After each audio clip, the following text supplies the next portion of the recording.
Olá, pessoal, e vamos a mais um podcast Glione, porque pensar dói, mas a alienação dói muito mais. Se inscreva, curta e compartilhe, porque assim você ajuda o trabalho do nosso canal. Em 1933, um pernambucano de 33 anos publicou um livro que mudou para sempre a forma de como o Brasil pensa a si mesmo, Casagrande Senzala. Era um livro escrito em prosa que cheirava a cana-de-açúcar, dendê e suor, que falava de sexo, comida, religião e raça com uma franqueza que a academia brasileira nunca havia ousado, que inverteu o sinal de toda a interpretação racial que havia dominado o pensamento brasileiro até então, onde os racistas do século XX viam a miscigenação como degeneração biológica, o cruzamento de raças como fonte de uma destruição cultural. Gilberto Freire via a miscigenação como riqueza cultural, como singularidade civilizatória, como fundamento de uma brasilidade única no mundo. O livro foi uma revolução intelectual e foi também, décadas depois, quando os críticos chegaram, o documento mais ambíguo que o Brasil produziu no século XX. Porque o mesmo livro que destruiu o racismo científico do século XIX construiu o mito da democracia racial, a fantasia de que o Brasil havia superado o racismo pela harmonia da miscigenação, quando a realidade era de um país onde os negros continuavam pobres, marginalizados, presos em proporção desproporcional, enquanto o mito da harmonia racial impedia que se nomeasse o racismo como estrutura. E o mesmo Freire, que celebrava a cultura popular e a miscigenação, viajou a Portugal em 1951, financiado pelo governo de Salazar, para oferecer ao colonialismo português a justificativa científica que ele precisava para manter suas colônias africanas. E em 1964, apoiou o golpe militar que destruiu a democracia brasileira. Gilberto Freire, nascido em 1900 e morto em 1987, é o intelectual mais fascinante e mais contraditório que o Brasil produziu no século XX. Hoje, aqui no podcast Glione, vamos desossá-lo, com Florestan Fernandes, que destruiu o mito da democracia racial com dados empíricos, com Frantz Fanon, para entender o colonialismo que o lusotropicalismo justificava, com Abdias do Nascimento, para entender o mito da harmonia racial escondia, com Walter Benjamin, para entender a prosa sensorial de Freire e o que ela capturava e ocultava, com Gramsci, para entender o intelectual orgânico que Freire se tornou do colonialismo salazarista, com Stuart Hall para entender a identidade cultural e a contribuição real de Freire, com Marx para entender que Freire nunca quis ver as relações de produção que fundamentavam a harmonia que ele celebrava. Bora entender. Para entender Freire, precisamos começar onde qualquer análise honesta precisa começar, pelo que Casagrande Senzala faz de genuinamente revolucionário. O contexto intelectual de 1933 era dominado pelo racismo científico do século XIX, a aplicação do darwinismo social ao Brasil. Nina Rodrigues havia classificado os negros como raça inferior. Oliveira Viana havia proposto branqueamento como política de Estado. Silvio Romero havia lamentado a miscigenação como obstáculo ao progresso. O Brasil oficial da Primeira República tinha vergonha dos negros e dos índios, que eram maioria de sua população.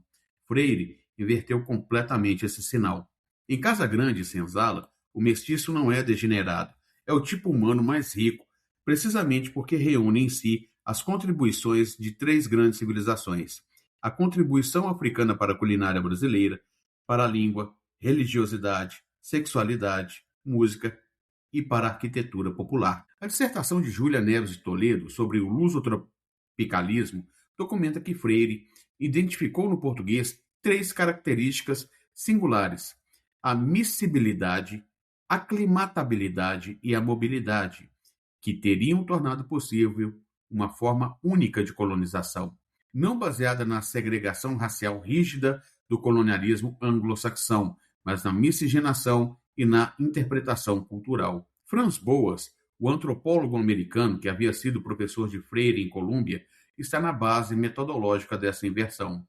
Boas havia demonstrado que raça e cultura são categorias distintas, que não há hierarquia biológica entre raças, apenas diferenças culturais historicamente construídas.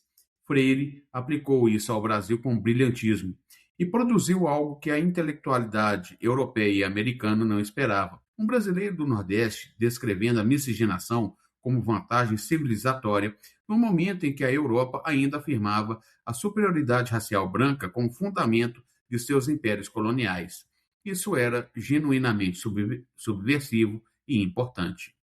Stuart Hall, em A Identidade Cultural na Pós-Modernidade, mostrou que as identidades culturais são sempre híbridas, produtos de encontros, trocas, conflitos, e que a celebração do hibridismo cultural tem como potencial emancipatório real. Freire captou essa dinâmica com intuição extraordinária.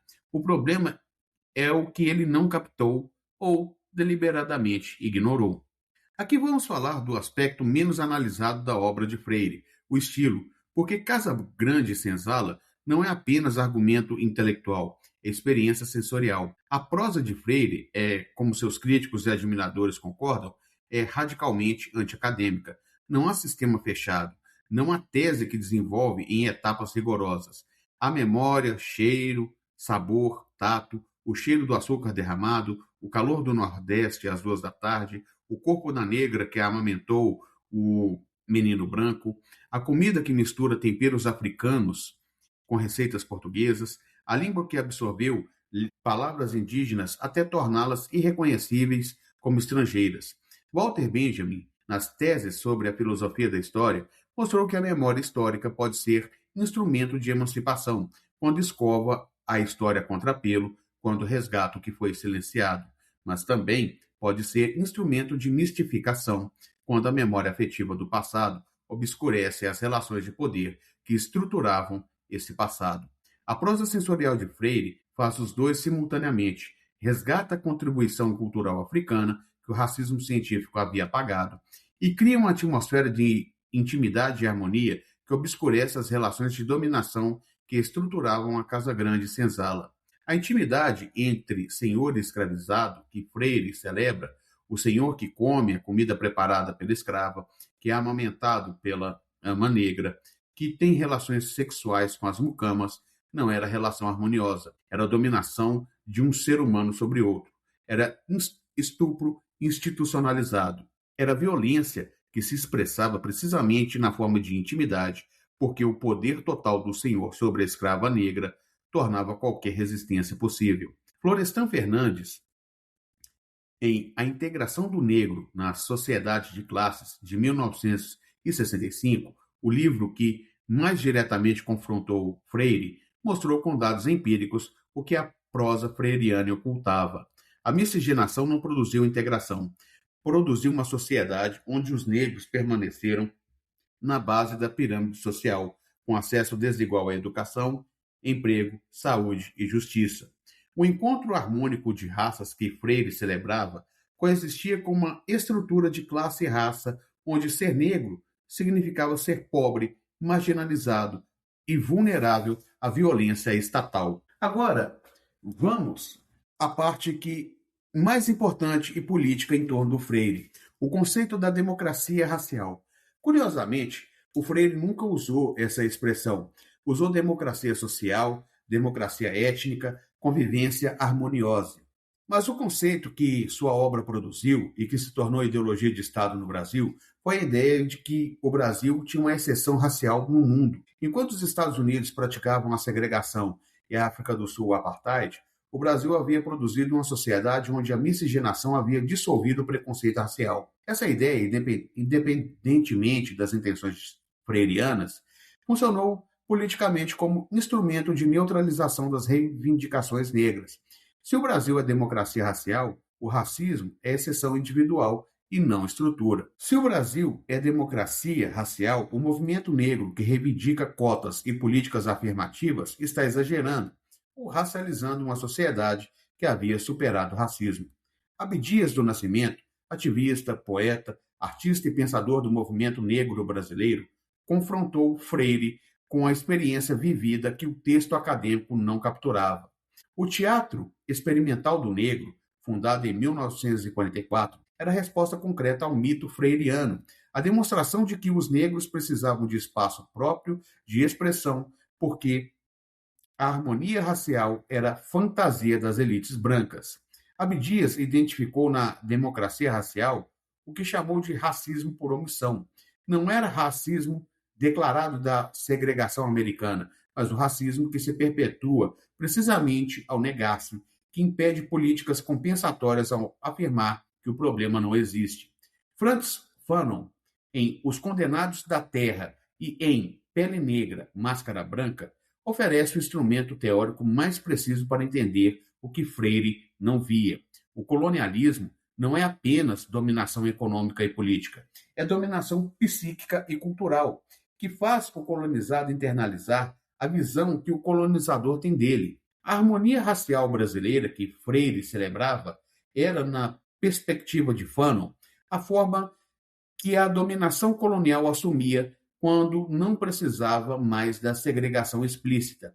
O negro que internalizava sua inferioridade não precisava ser segregado por lei, já se segregava por autodesvalorização. E o mito da democracia racial, ao negar que havia problema, impedia o reconhecimento, que seria o primeiro passo para a superação. Agora chegamos ao momento mais grave da trajetória de Gilberto Freire. Em 1951, Freire realizou uma viagem por Portugal e suas colônias africanas, financiada pelo Ministério do Ultramar de Salazar. A viagem durou 6 meses e produziu 2 livros, Aventura e Rotina, de 53, e Um Brasileiro em Terras Portuguesas, de 53 também. O contexto era decisivo. Após a Segunda Guerra Mundial, a pressão internacional pela descolonização da África era crescente. O colonialismo português estava sendo condenado nas Nações Unidas e Salazar precisava de uma justificativa científica e humanista que não parecesse racismo bruto para manter suas colônias. O lusotropicalismo de Freire era exatamente o que o salazarismo precisava. A teoria dizia: os portugueses têm aptidão natural para colonizar os trópicos, com miscibilidade, aclimatabilidade e mobilidade. Essa colonização não é dominação racial, é fusão cultural. As colônias portuguesas não são colônias, são províncias de uma civilização lusotropical unida. Portanto, descolonizar Angola e Moçambique seria destruir uma civilização e não libertar povos oprimidos. A dissertação de Júlia Neves Toledo documenta como o salazarismo se apropriou do lusotropicalismo.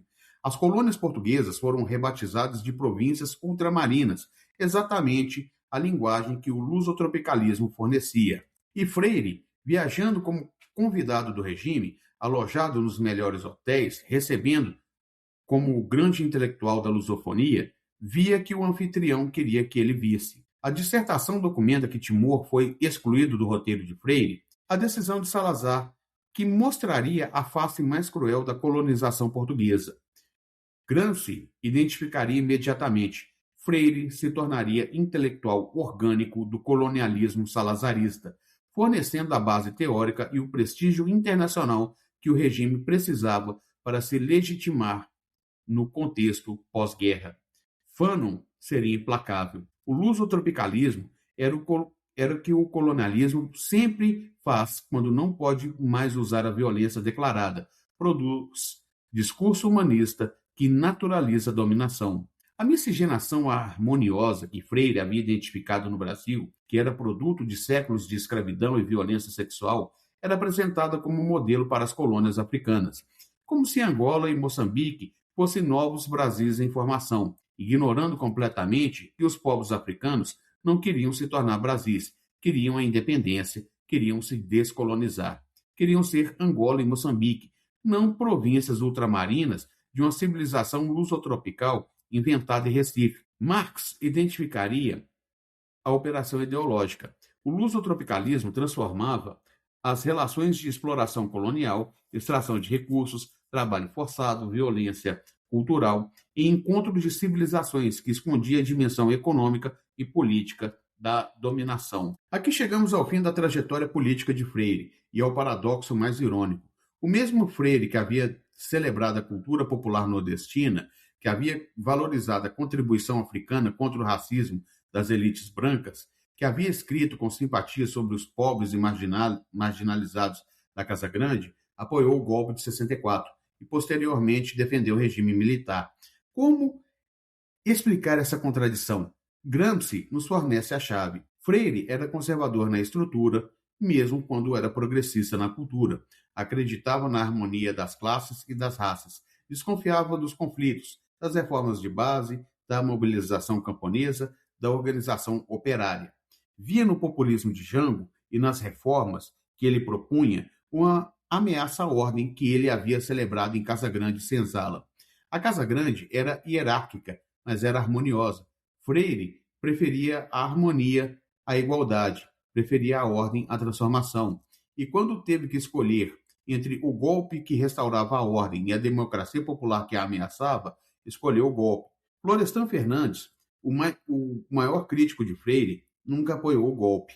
Foi perseguido pela ditadura, perdeu o cargo na USP e continuou no exílio, produzindo a análise marxista de formação social brasileira que o freirismo havia tornado difícil de ver. A comparação entre Gilberto Freire e Florestan Fernandes é a comparação entre dois projetos para o Brasil. O de Freire era harmonia, continuidade, celebração do legado colonial com seus conflitos diluídos. O de Florestan era o confronto das contradições, análise das classes, reconhecimento do racismo estrutural, transformação real.